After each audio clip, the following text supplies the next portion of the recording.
The traits that make someone a good lawyer often prevent them from building a successful practice. And today's guest is my friend and colleague, Steve Seckler, who is a longtime attorney coach and the author of Think Like a Lawyer, Act Like an Entrepreneur. Steve's thing is this: the traits that make lawyers great at lawyering, like skepticism, urgency, and overanalysis, can quietly sabotage trust when you're trying to build relationships and bring in work. So, we're talking about how to turn off the lawyer mode long enough to actually connect with people without feeling salesy, performative, or like you're playing a role in a play. So, welcome, Steve, to Unfuck Your Legal Marketing. Gary, thanks so much for having me. I've learned so much from you, and I love the fact that you've launched a podcast, and I'm very happy to be one of your earlier guests. Thank you. It's a privilege on my end. So, let's get into this. In your book, your intro is literally Birth of a Salesman. What was the moment you realized lawyers need relationship skills, but most of us aren't trained for them? I'm not sure that there was a specific moment, but when I was growing up, my father was a math professor, and he taught me that all business people were operators, and I was destined to go to graduate school rather than go into business because that was what I was destined to do. My mother, I guess, also had that orientation, although she wasn't quite as down on business. After I graduated from law school in the late 1980s, I joined Massachusetts Continuing Legal Education. And right around that time, the field of legal marketing was really just starting to take off. And I went to work for Massachusetts Continuing Legal Education because actually practicing law didn't really feel like a good fit. And I liked the idea of being involved in continuing education. But I was far from the point where I am now today in understanding that relationship building, building your reputation, marketing, those are all qualities that are going to advance your career. So around that time, I was organizing a lot of seminars around these topics, in addition to all the substantive legal topics. And that's when I began to realize that there's something more to being a great lawyer other than just being a great lawyer. Yeah. So, as you were teaching, did you realize, like, oh my gosh, lawyers don't have, let's just say, the traits or the skills to build relationships? I mean, for Let me, marketing, that is. yeah, sure. Well, let me clarify and say that when I worked for Massachusetts Continuing Legal Education, I wasn't actually teaching anything. I was more like a conference planner. I was recruiting some of the leaders of the bar to organize these continuing education programs. And a subset of the courses that I was working on organizing were courses having to do with practice development and business development, or I should say practice management and business development. And I got very interested in those topics because they weren't topics that I really understood. So I became a student of the subject matter and began to see and learn that a lot of building a practice wasn't about hard sales. It was about relationship building. And I felt like that was something that actually was pretty good at, even though I wasn't that comfortable at that time with the whole notion of selling. Who is ever comfortable at that? I mean, it's like, it can feel manipulative. It can feel like I'm bothering this person. And like, do you feel comfortable nowadays when you're doing business development? Right. So that's the reason that I wrote the book, because even though this has been 35 years now, there's still an element of me that still feels uncomfortable with selling. I have to say I've gotten a lot more comfortable with it, but those messages that I got from my father in particular are deeply ingrained. And again, a lot of people that go into the practice of law have an aversion to selling. So those things don't really go away. The Yeah. whole notion of the book is that if you can act like an entrepreneur, you could be successful even if you're not thinking it. That's the basic theme of the book. Yeah. And one of the things that I love is that there was a phrase in your book, and I'm paraphrasing it right now. Thinking like a lawyer, but stop acting like one, especially in a networking situation. What do you mean by that? I'm glad you brought that up, Gary. That was originally going to be the title of the book, and writing the book was a lot of fun because it really forced me to really think long and hard about what is it that I'm trying to say to the clients that I work with. Think like a lawyer, but stop acting like one. I realized actually after talking to an editor I work with at the ABA that that was, first of all, quite a negative message. Then I realized that that wasn't really what I was trying to say entirely. Yeah. Lawyers What were need you to, trying to say? lawyers do need to think like lawyers. Our clients need us to be skeptical. Our clients need us to identify risk. We need to be analytical. Having high urgency makes sure that stuff gets done. We need to be organized. So these qualities are really important and essential to being a good lawyer. But as you said in your introduction, they can interfere with some of the other aspects of having a successful career. And parts of our career, like building a practice, rely much more on building relationships. And some of those things that make us good lawyers interfere with our relationship building. So you need a different hat to wear, but you shouldn't get rid of your lawyer hat. Again, your clients need you to wear that hat. Your clients need that analytical thinking. They need you to figure out what might go wrong. But when you're sitting around at a cocktail party and you're just talking about a parade of terribles, or if you're arguing with the people that are telling you what they think is the best, you know, dish on the menu, then you're just basically being annoying. Yeah, exactly. So if you were to say, well, if a lawyer wants to build trust fast, or which traits or trait should they work on first? Listening, being a good Listening. listener. I'm sorry, what did you say? I'm kidding. Okay, so listening. Dive a little bit deeper into that. What do you mean by listening? Because I hear that from time and time again. And I think that sometimes people think that listening is all about, oh, I just let the other person talk, talk, talk, talk, talk, talk, talk. But there's something more to that. Wouldn't you agree? Sure. I like to talk about something I heard somewhere, listening to understand rather than listening to respond. Lawyers are often when they're listening, they're thinking about, well, what's the next question I'm going to ask? If you're in a courtroom or if you're taking a deposition, that's probably important to use that skill. But if, again, you're trying to build a relationship, if somebody tells you something, asking follow up questions that get deeper and help you understand more about what that person is talking about or where they're coming from is going to help build connection. So, the example that I often like to give is if you said to me, my dog died, and then I say, oh, wow, my dog died. And then I start talking about when my dog died 3 years ago or 5 years ago, or I lost track. Actually, it's Yeah. been 8 years. Okay. Let's not go down a dark thing because I love dogs, Yeah, I'm sorry. I don't mean to talk about dead dogs, but we will. but certain members of or former members of the administration might want to talk about it. Anyway, I won't get all political on you.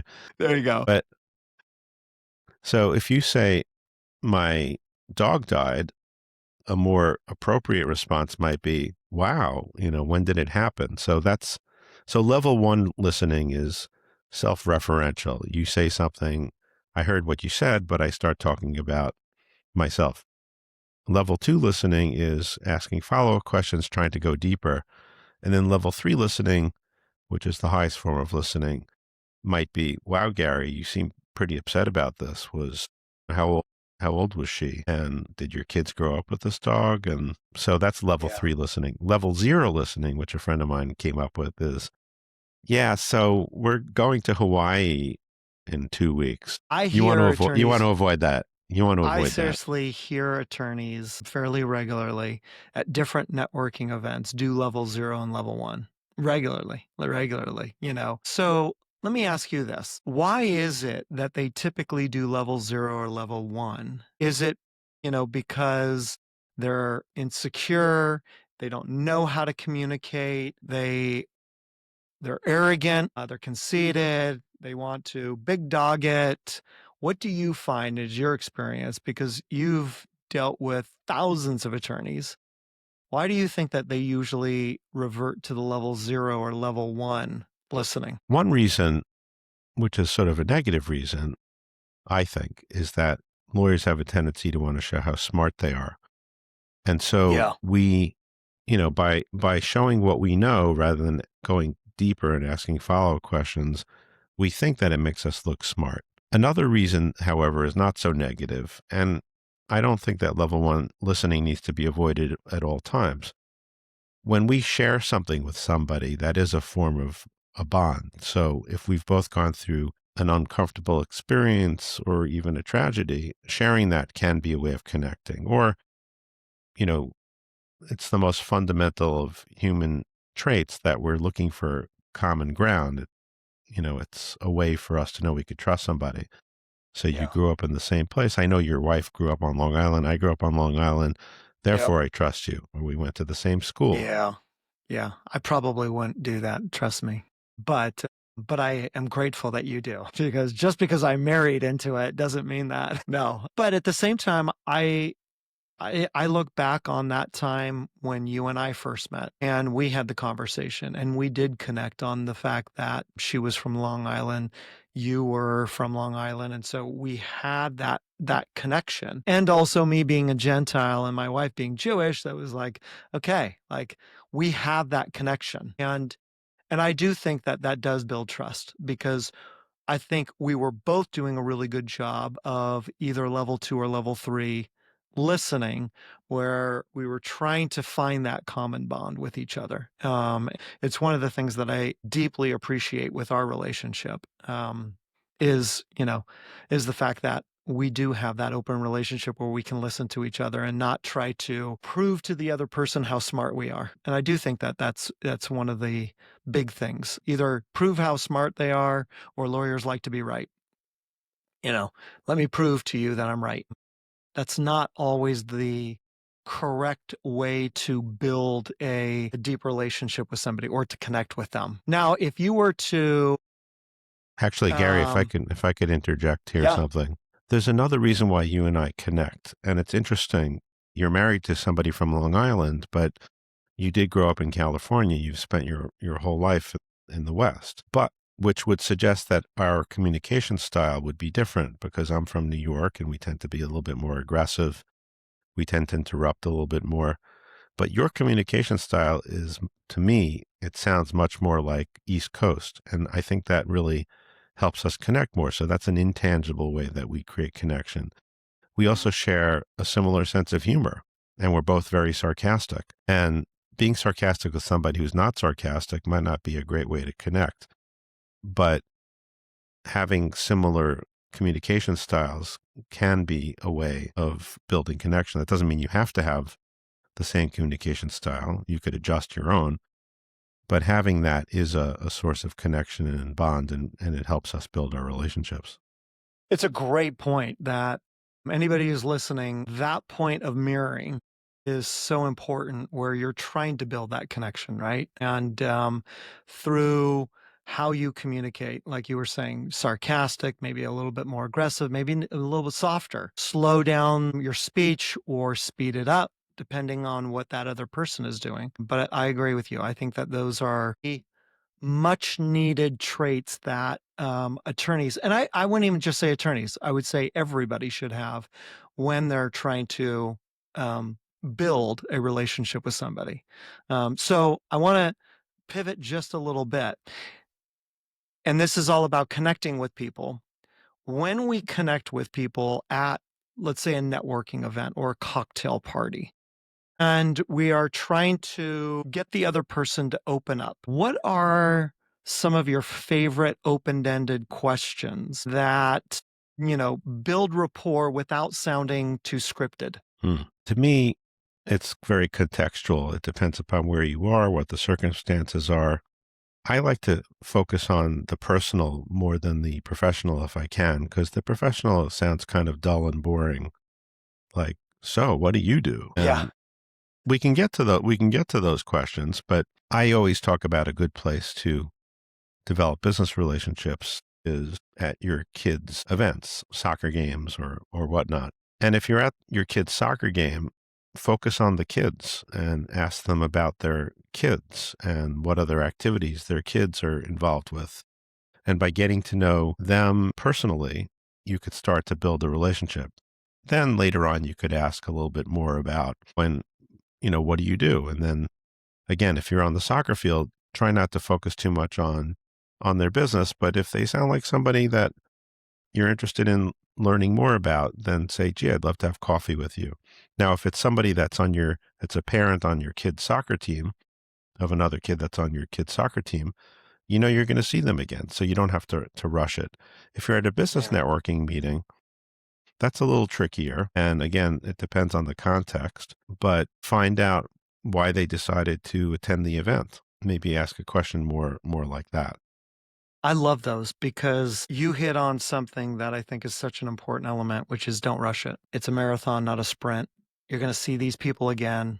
It's not a one-hit wonder. It's let's develop this trust, right? Someone starts when you're talking to somebody and they start to describe a problem, how do you instruct your lawyer clients to not go into problem solving, jumping into the case law mode? Okay, here we go. Da da da da da da, and start giving advice. How do you tell Well, them to stop that shit? well, we've been talking about having relationships that are related to business development, but it really is true that good lawyering does involve being a good listener too. It's not like you don't have to be a good listener to be a good lawyer. You do have to be a good listener. And part of being a good listener is make sure that you're solving the right problem. And the only way to know if you're solving the right problem is by asking a lot of questions. And honestly, I think a good lawyer is not going to answer the question right on the spot anyway. They're going to say, well, let me get back to you and let me gather some information and let's have a conversation that is more informed. So again, it goes to that feeling, that drive to want to show how smart we are. But if you're answering the wrong question, you're not doing the other individual any good. You're not helping them, even if they already are a client. Yeah, it's so true. I mean, and I think you're right on. They want to show how smart they are. They want to be right, and they want to prove it, which in and of itself is not bad. But when you are trying to build a relationship, it can kind of prevent that. In a just seems tacky. It just seems like that seems aggressive when somebody's coming at you, as opposed to if they say, "Hey, Steve, that's an interesting problem. Would you like my take on it?" Because then it invites it in. So then it'll be more, I think, better received. But I always find that that's touchy because a lot of people that are talking to attorneys, they want their advice. Hey, give me advice. And then they just go into case law mode and you just go, yeah, I don't know. Sometimes it's really good and sometimes it's not. I just hate it when attorneys will default on that, which is not a good way to keep that relationship going, in my opinion. I think that a good way to practice law also, rather than just giving advice, and maybe it's a good way to be in life in general, is getting permission to give advice. Like you said it, you nailed it. You said, would you like my opinion? And I wrote a blog post about this, or a LinkedIn post, when people say you should. And when somebody tells me you should, it brings me back to being a teenager. So the blog post I wrote was, you should stop telling me what I should do. So I think a lot of people don't like to be told what to do. Now, it's a little bit different if you're hiring a professional, you're paying them a lot of money. You don't want them to equivocate too much. I used to have an insurance broker who he wouldn't give me an opinion about anything, and I just wanted a simple answer. So sometimes lawyers have a tendency to do that as well. But before you're giving advice, going back to your original question, like, what do you do how do I advise my clients about not giving advice too soon? Part of it is just asking for permission to give advice Mm, yeah, and making sure that you've asked enough questions that you really truly understand what the problem is. yeah. I totally agree. I think also to go right along with that is that when you do ask, a sufficient amount of questions to get to the root, it allows that other person to really understand how much you care. They really are like, okay, he's not just jumping to conclusions and he's really trying to be thoughtful about what situation you're going in, which I think is important when we're trying to build those relationships. The other aspect about building relationships is staying in front of those individuals who you met at the soccer game or you met at a networking event. Do you have like I don't know if it's a line of this is too much because you want to be in front of them, but you don't want to smother them. What's your thought about follow-up afterwards, and how often, and what sort of things should you keep in front of those people? I have a checklist in the book that gives lots of examples of ways to stay top of mind. And what we're talking about Hmm. is being top of mind. It depends upon also where you are and what stage you are with the relationship.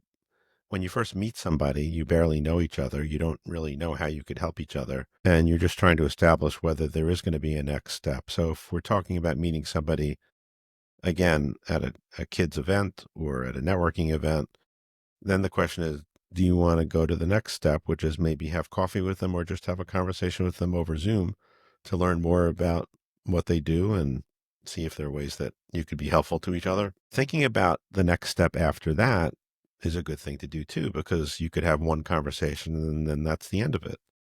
What I do is I'll send an email after I have that meeting and I'll have it CC'd back to myself. I always have my emails CC'd back to myself, and then I'll stick it in a folder somewhere with a reminder to follow up with them. Now, sometimes from the conversation that I had, there was something to follow up with, maybe an article, maybe a recommendation for a book, maybe an introduction.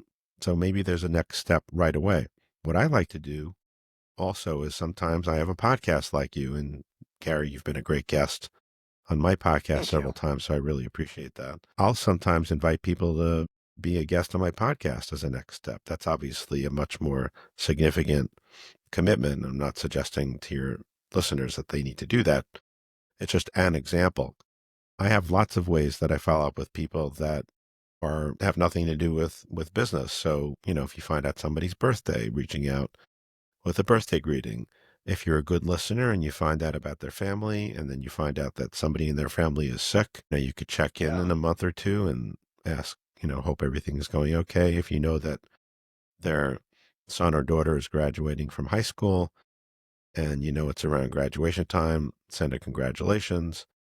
So there's an infinite number of ways to follow up. A very common one that you and I talk about is sending people an article of some sort of value. And then calendaring at some point in the future to have another conversation. But in between, like you said, you don't want to be breathing down people's neck. So finding ways other than just having conversations with people to stay top of mind. When you calendar, is that coming off of your CC? Because you CC it so that you have that reminder, "I sent this to them," correct? Do you then take that CC and you're like, "Okay, I'm gonna put this out a month or put it on my calendar so that you don't forget to that follow-up?" So there are an infinite number of Brilliant. ways to do these kinds of follow up. There are CRM systems. I tried out a whole bunch, but I'm just a solo proprietor. So I found that the simplest way to do things is to just rely on Outlook. So my system, Mm. which is very, very simple, I send an email. It CCs back to myself. Maybe in the email, I might have memorialized some of the things we talked about in the conversation. What I've done a lot now, even in networking conversations, I use my note taker. I'll actually send people the notes. I'll get the email back and then I'll stick it in a folder that's just like networking or something like that. Sometimes it's more specific, but a lot of times it's just my networking folder. And in Outlook, you can put a flag on something and the flag has a date and it'll come up with a reminder. So I don't put anything on my calendar. It just is an email that pops up on my screen a couple of months later, if there hasn't been any other reason why we've connected in the interim. I love that. That is gold because I find that attorneys are like, "Well, the CRM," by the way, CRM, for all the listeners who don't know what that is, customer relationship manager, and there's thousands of them that are out there, and what they do is they allow you to compile information about your relationships that you have or want to have, and it creates this account, like, "I'm gonna follow up with them, I'm gonna do this, I'm gonna do that," so it allows it so it doesn't fall through the cracks. However, you don't need a CRM. I mean, if you hear Steve and what he's saying right now, make it simple. He does his stuff straight from Outlook, CCs somebody on it, and then puts that out, a month or two, and then just continues to roll that way. You don't have to overcomplicate this. Make it nice and easy. But there is definitely power in follow up. There's power in keeping in front of these people, right? To have that relationship. And if it's like, oh, the technology doesn't allow me, well, now you don't have an excuse because Steve told you you could do it as easy as just keeping it in your Outlook. So another excuse gone from somebody's repertoire of I can't do this. I think it's brilliant because I think people do try to overcomplicate it or overthink it, you know. And I know lawyers never do that kind of stuff is overthink Mhm. things, but I think that that's important. So, what do you find is the best way to become memorable without being performative? There are a few elements to that. First, having some kind of a narrow niche where you're known for something. You and I are very active in the Provisors Business Network, and we've all heard lawyers introduce themselves. I'm a business lawyer. I represent small businesses. Whatever. I work with, where I'm a litigator. I do commercial litigation. I represent businesses in their disputes with their vendors, but they're not really even usually that specific. So being known for something a little bit more specific is very helpful. The way you behave can also make you memorable. Just being kind, following up and doing what you say you're going to do, showing some integrity. I'll send you that article, and then actually sending the article. So that makes you memorable. Yeah. Yes. And then sometimes Yeah. you could be memorable for some kind of interest that you have that sets you apart. We both know an immigration lawyer in our Provisors Business Network, Saja Roof, Mhm. who prides herself in being an introvert who's really come out of her shell and just done a great job of figuring out how to navigate business development and networking as an introvert. Yeah. We have a hummus relationship. What She's is always she's that? she's always talking about hummus, and she just has like this odd sense of humor. She has this odd sense of humor. To me, she's memorable for having an odd sense of humor, Yeah. and I Yeah. enjoy it and I appreciate it. But she's memorable as an immigrant who came to this country as a teenager, and her father was a professional of special abilities, and so that aligns with the work that she does. I mean, she actually, I think, helped her father file his immigration papers, so that makes her memorable. Mhm. Her Yeah. personality, her tagline, which neither of us can remember right now. It's It's even in only a her book. tagline. It's even in the book. It's terrible. Yeah. And she does have two taglines. Yeah. Yeah. Yeah. You don't have to have a tagline. You don't have to have a sense of humor. You don't have to be. I had a client who was a bankruptcy lawyer, and he used to play. He was a musician, and he played bass, and he had a band that was called the Indubitable Equivalents, which I don't even know what that means in I was gonna bankruptcy say, law. what the Well, it has some kind of meaning in bankruptcy law, and he would okay. play at bankruptcy conferences. And at some point, he got tagged to do mediation. He was also a mediator in some of the Lehman Brothers cases back when the it collapsed and Lehman went Yep. out of business. And the connection that he made was through being known at this bankruptcy institute because he was a bass player in a band. So there's lots of ways to be memorable. Yeah. Which I love that. I mean, and I think that that is so key. Make sure that you are memorable because that, therefore, you do not have to perform like a monkey. Okay. So I got one last question for you. In your book, you have, Okay, I'm sorry. I just looked it up. I just looked it up. Taking aspiring Americans from visa application to Pledge of Allegiance. okay. That's Sajah Yeah. Roof's tagline. But the one that I was trying to There we remember, go, actually, Saja. yeah, the one that I was really trying to remember that I thought was even better is Border Wall Destroyer. Yeah. Yeah, so they're funny, they're memorable, and Yeah. they're actually on brand for her. Very on brand with her, you know, as an immigration attorney and as somebody who advocates for her clients. I mean, and it's somebody that you want, that you can relate to too. She's very relatable too. Okay, so in your book, you write about politics, religion, and humor, and even kids and pets. Where's the line between what we were just talking about being memorable and being risky? Where's the line between those 2 when you're dealing with those certain subjects? In the book, I write about how politics and religion are amongst the most emotional issues that we can deal with in conversation. And the point that I try to make, and I think the title of the chapter was using politics, religion, and humor to build business relationships, which to your average person sounds like a terrible idea.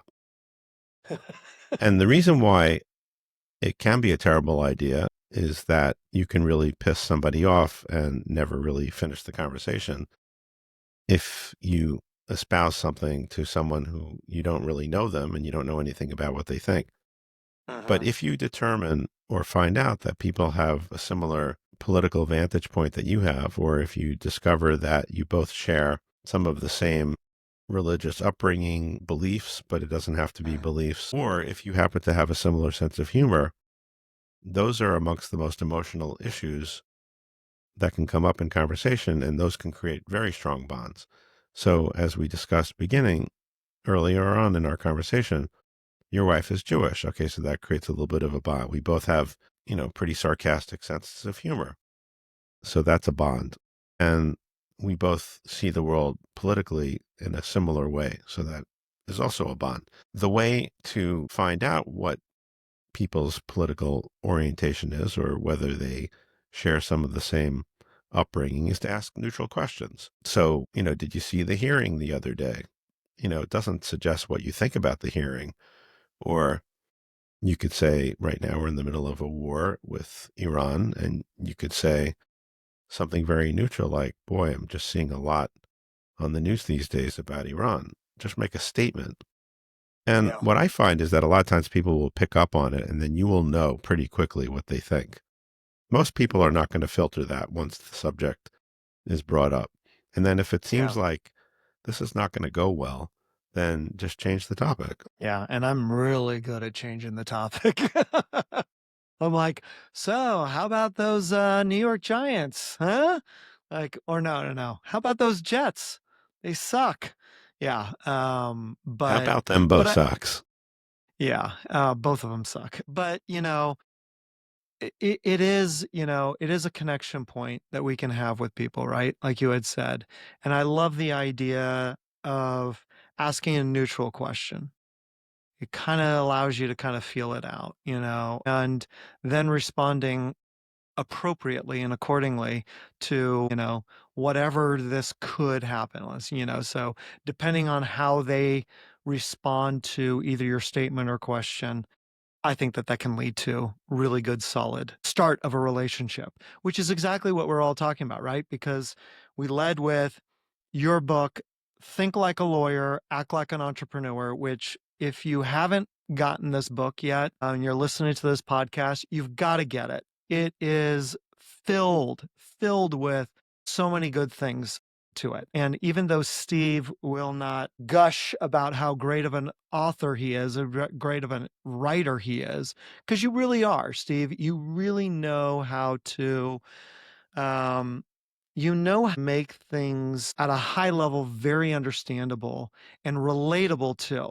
That you connect with your readers, not your listeners, with your readers. And I think that's such an important element. The other thing is it's chock full of not only stories, but good advice.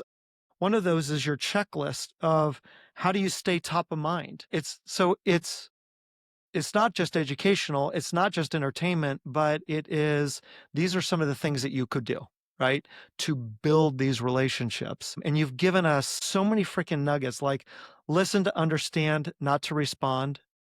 Go at a level 3, which is really listening to connect. Stop showing how smart you are. Mirror how other people are speaking to connect with them. Make it personal, especially if you're at a soccer game, you're at your kid's event, or if you're just networking. Don't rush it. Don't rush it.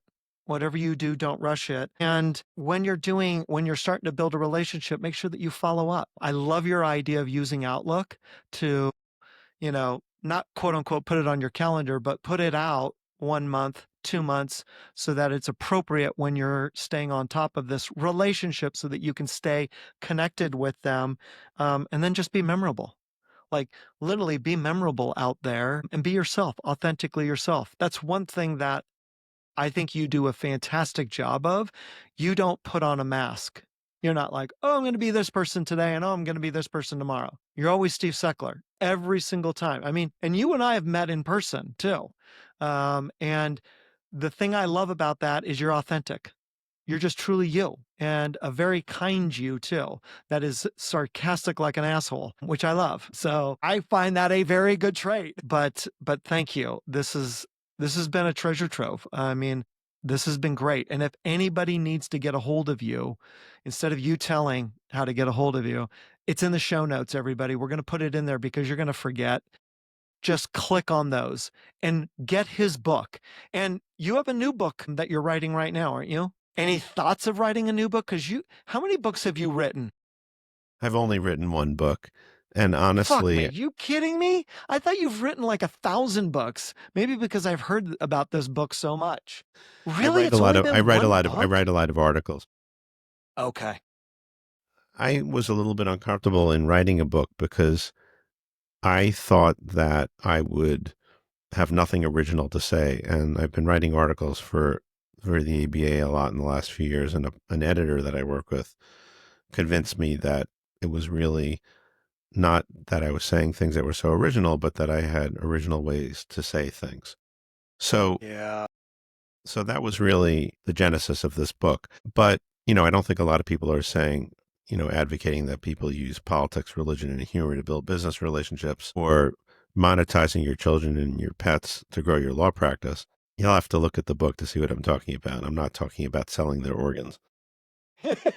Although you could sell their organs, actually. We could. Yeah. Yeah. So the It's next frowned upon. book that I would be interested in, but I don't really feel like I have an angle yet to write it, would be taking some of these principles and applying them to career exploration. So I think there are a lot of lawyers that are unhappy in their careers. And a lot of what we can do to advance our careers involves building relationships with other people. So maybe turning this into a book that has to do with some of the similar concepts, but instead of building a practice, navigating a career transition. Yeah. So that's a Yeah, because possibility. yeah, and you're great at helping navigate those times with attorneys. Um, you've got to write it. You're a great writer. Like you've got to do it. The people need this. So, Steve, thank you. Thank you for being a guest. Thank you for being my friend. I really appreciate all of your insights and everything that you have done for me, but also for anybody who is listening to this podcast. I really appreciate your time very, very much. And hopefully, I'll have you on again. Well, thanks, Gary. I so appreciate our relationship also, and I've learned so much from you. So thank you.